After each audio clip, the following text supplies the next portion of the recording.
Nous sommes maintenant en direct avec Alexis Corbière de la France Insoumise. Bonjour, merci d'être avec nous. Alors cette nomination d'Édouard Philippe au poste de Premier ministre, est-ce que cela vous inquiète? Est-ce que ça vous inquiète sur la politique qui va être menée par le duo Emmanuel Macron et Édouard Philippe?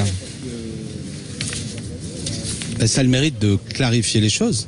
Monsieur Édouard Philippe est un homme de droite, je crois que ce n'est pas lui manquer de respect que de le dire. Il était le porte-parole d'Alain Juppé, vous vous en souvenez, lors de la primaire, qui portait un projet assez net, la fin des 35 heures, la suppression de 300 000 postes de fonctionnaires, la fin de l'ISF.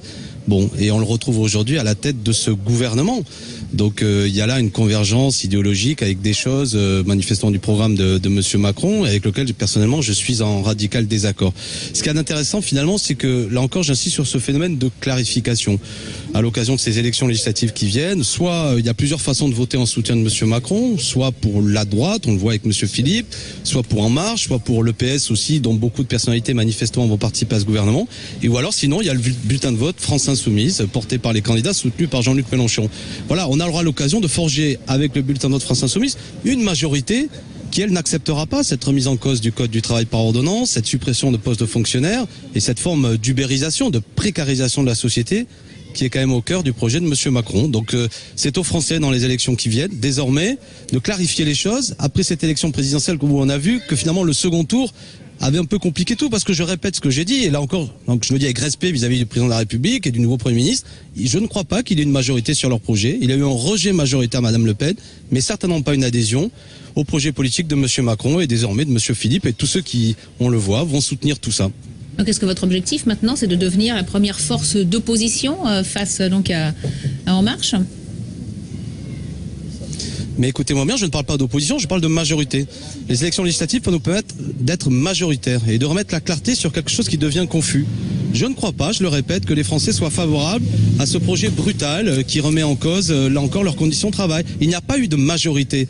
Monsieur Macron, au premier tour, a obtenu finalement seulement 18% des électeurs inscrits. 24% des exprimés, mais 18% des électeurs inscrits. Beaucoup d'études ont montré que près de la moitié de ces électeurs, au premier tour, n'étaient pas d'accord avec son projet. Et au second tour, vous le savez, il y a eu un rejet de Madame Le Pen, ce qui est heureux, mais pas une adhésion à Monsieur Macron.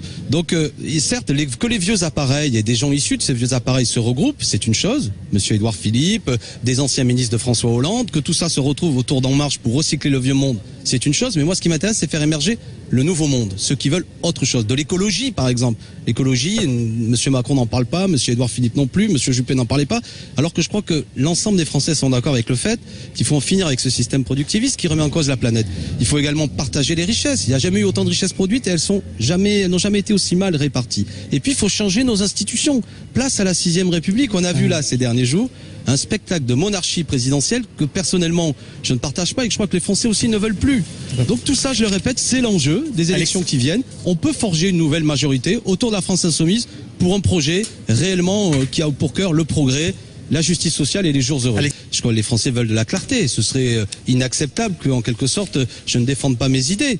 Vous savez, moi je souhaite évidemment, ce sont des gens respectables. Je veux dire les choses clairement. Ce que veulent les Français, c'est des choses claires. Il y a un bulletin de vote clair qui va exprimer des idées. Le programme de Jean-Luc Mélenchon, c'est celui de la France Insoumise. Et là, on voit bien que des gens se regroupent sur la base d'un projet que je ne partage pas, et j'affirme à ce micro que les Français majoritairement ne le partagent pas.